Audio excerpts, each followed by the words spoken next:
Fl-aħħar sigħat fiequ 87 persuna oħra mill-coronavirus pajjiżna u feġġew 96 każ minn fost 2840 test. Dan ifisser li 69.6% tat-testijiet li saru ġew negattivi u 3.4% ġew pożittivi. Dan intqal mis-Supretendent tas-Saħħa Pubblika l-Professur Charmaine Gauci waqt il-bulettin ta' kull nhar ta' ġimgħa dwar il-vaċċin għal COVID-19. Il-Professur Gauci qalet li dan se jingħata b'xejn filwaqt li semmit li huwa importanti sabiex dan jingħata ħalli titnaqqas ir-rata ta' mwiet u tipproteġi s-sistema tas-saħħa.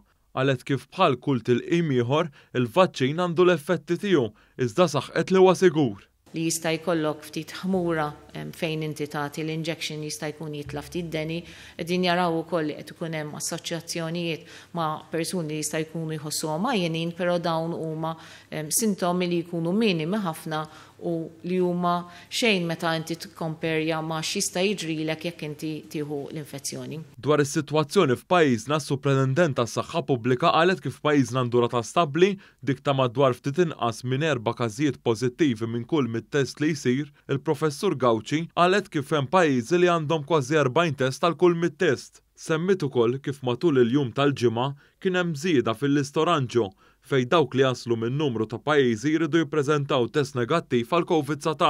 Intant il-Professur Gauci ħabbret kif żdied mezz ieħor kif tibbukkja test għal COVID-19 b'mod online permezz tas-sit www.covidtest.gov.mt. Spjegat kif wieħed għandu jagħti l-indirizz elettroniku tiegħu u jirċievi email b'kodiċi fejn hemmhekk wieħed jista' jdaħħal id-dettalji personali tiegħu. Minn hemm imbagħad wieħed jirċievi telefonata dwar appuntament.